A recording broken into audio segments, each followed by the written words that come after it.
The music's harsh. Look at that on his face. Of course, we're talking about Spurs crashing out the FA Cup again last night to Sheffield United 1-0. And listen, fair play to Sheffield United. They made changes as well, but they managed to get the job done. And I guess, Darren Ambrose, before we kind of move on, you look at the team that Spurs put out. I know Harry Kane didn't start, but you've got Fraser Forster, Sanchez, Dyer, Davis. Davis has been playing a lot this season. So is Eric Dyer. You've got Pedro Porro, who you spent a lot of money on. Sarr, Højbjerg, who's like one of your main men. Perisic, Son, Richarlison, Lucas Moura. First and foremost, that team, without Harry Kane, should be able to get past Sheffield United, who also made changes. 100%.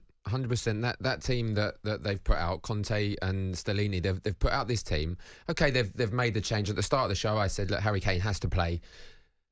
They've put that side out. Richarlison, what was he, 60 million? 60 million. He's got no Premier League goal. At the minute, he's turned into the most expensive flop ever. Yeah, you said that in the pre-show. 60 million? You said flop of the season. 60 million. And now you're saying biggest flop ever. Okay, this season. Biggest flop ever. This season. That's another chat for another day. But what? Listen, I'd expect one goal. Yeah, I agree. He had a good shot yesterday, but Was it? At the start of the season, at the start of the show, I said it was an embarrassing result.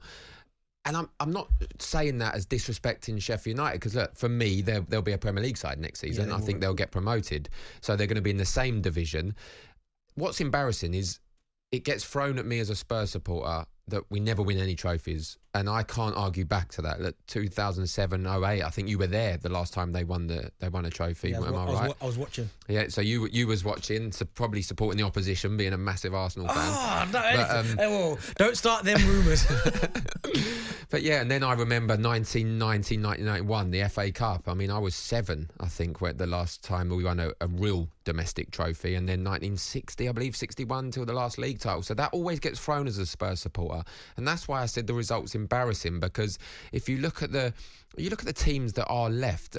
And I'm not saying, because we lost to Sheffield United, I'm not saying that we would then go and beat Blackburn if we were still in it. But Sheffield United have been drawn against Blackburn, so that would have been Spurs. And essentially, that if you could pick a draw out of most of the teams, you'd pick that draw if you was going into the semi-final and into the quarter-final. And you think, right, that's a big chance to get into the semis. And in terms of big teams, you got Manchester United and Manchester City left. So there's a real opportunity to go far in that tournament. That's why I'm saying it was embarrassing to lose, and it's hurt because, I mean, my son, for his sins as well, I've made him support Tottenham as well. So he messaged me straight after the game, so I hate Spurs. And that's how it makes you feel.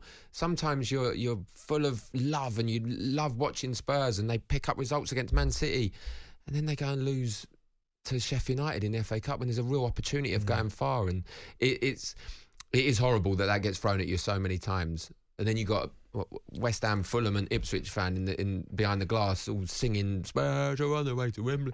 It hurts, mate. It hurts. Honestly, all right. Well, listen, I want to get your thoughts on Harry Kane in a minute. But listen, have a listen to this, because Harry Redknapp joined the breakfast show this morning, and he said that Harry Kane should be having doubts about his Spurs future.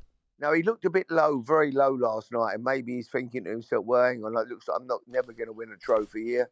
I don't see him moving now. I think his life is good there, and I think he'll stay. But, you know, he must be having doubts about it when they keep getting knocked out of competitions like they did yesterday. What do you think, Daz? Because I think Harry Kane, I think he loves being at Spurs, and I think it's going to take something massive to prize him away from Tottenham. I think, depending on the manager situation in the summer. Now, I know Antonio Conte's had his health issues, and we wish him all the best, and hopefully he can have a full recovery. I think if someone like Poch came back to Tottenham, I think you stand a massive chance of him staying, because their relationship, I think, was tight. Yeah. Really, really tight. And I think to get the best out of him, it's not even me saying that, because he gets the best out of whoever is the manager. But I just think their closeness, him and Pochettino, the football that they played under Poch was exciting. They kept finishing inside the top 4.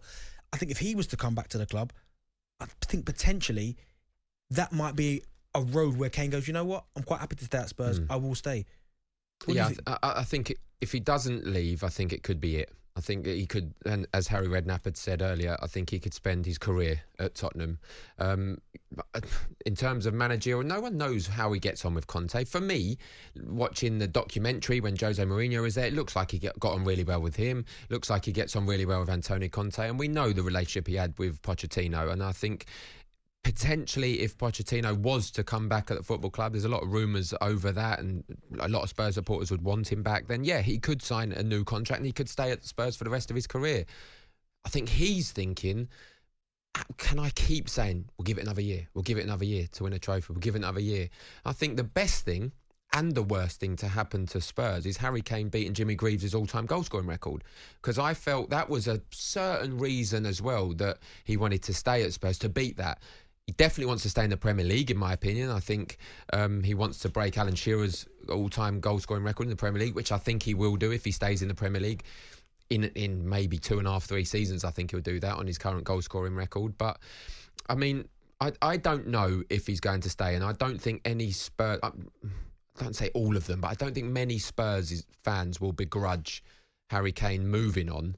But you know Daniel Levy more than I do. Well, I don't know if you do, but do you think he'll be selling to a rival in the Premier League? I think he'd take, not pleasure, because he doesn't want to see his best player walk out the club for nothing. But I almost feel like he'd rather that than have to sell him to a rival. So what's he got, a year left? I think it's a year left after this one. After this one, there's a year left. So, I mean, 80 million, would he still say no? I think he'd say no. You think that just sounds... I know he's only got a year left, but 80 million for someone of that quality. You talk about one of the best centre-forwards in Europe, the world. 80 million? Really, you think? I mean, I don't. As a Spurs supporter, I hope he stays. I hope either Antonio Conte or whoever may come in, if he does decide to walk away, or health issues decide to walk away. We don't know. We don't know what's going to happen. If it is Mauricio Pochettino, yeah, I think there could be a chance of him staying. I mean, we're going to speak about Mohamed Salah in a minute, and you look at Harry Kane's goal. You call Salah a goal pig. This guy, his numbers are incredible, and his assists, and his all-round play is remarkable. And I was asked when I was at Box Park Wembley, Adi Oladipo said, who would you take right now, Haaland, Rashford or Kane? And I'm maybe a little bit biased being a Spurs supporter, but I'm still taking Kane to lead the line for me, because I think in terms of a football player, he's the best out of all three of those. talkSPORT Drive with Andy Goldstein, Monday to Friday afternoon from 4 on AM, on DAB, via the talkSPORT app and on your smart speaker. talkSPORT.